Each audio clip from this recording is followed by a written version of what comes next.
through the tunnel where Henry was shut up.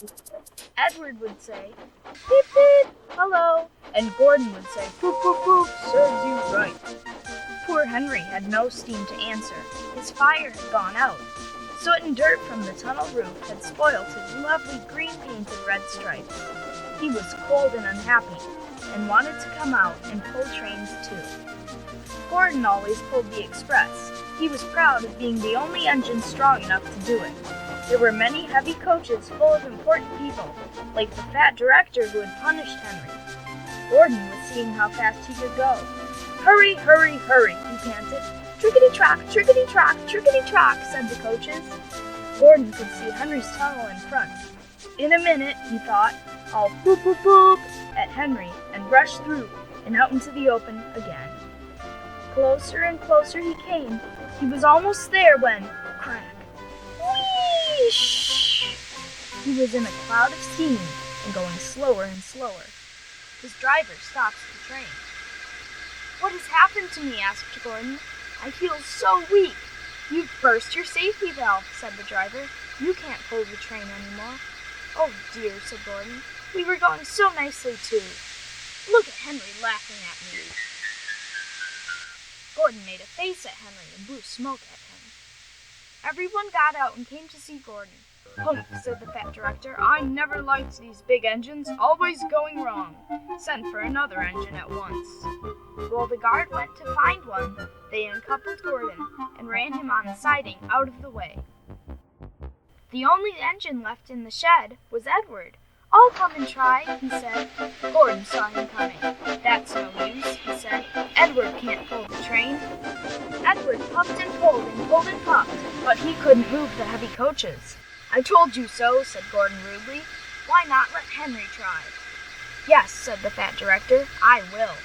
"Will you help pull this train, Henry?" he asked. "Yes," said Henry at once. So Gordon's driver and fireman lit his fire, some plate layers broke down the wall, and put back the rails, and when he had steam up, Henry puffed out. He was dirty. His boiler was black, and he was covered with cobwebs. "Oh, I'm so stiff! Oh, I'm so stiff!" he groaned. "You'd better have a run to ease your joints and find a turntable," said the fat director kindly. Henry came back feeling better, and they put him in front. "Boop, boop," said Edward. "I'm ready." "Boop, boop, boop," said Henry. "So am I."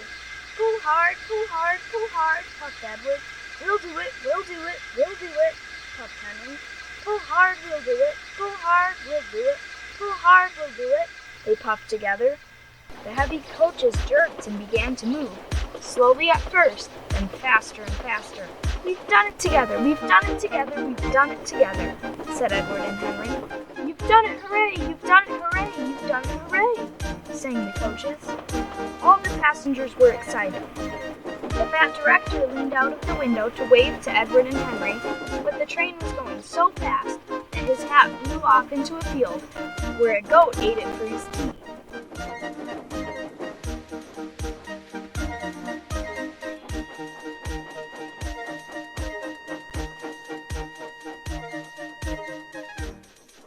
They never stopped till they came to the big station at the end of the line. The passengers all got out and said, "Thank you," and the fat director promised Henry a new coat of paint. "Would you like blue and red?" "Yes, please," said Henry. "Then I'll be like Edward." Edward and Henry went home quietly, and on their way they helped Gordon back to the shed. All three engines are now great friends. Wasn't Henry pleased when he had his new coat? He is very proud of it, as all good engines are, but he doesn't mind the rain now, because he knows that the best way to keep his paint nice is not to run into tunnels, but to ask his driver to rub him down when the day's work is over.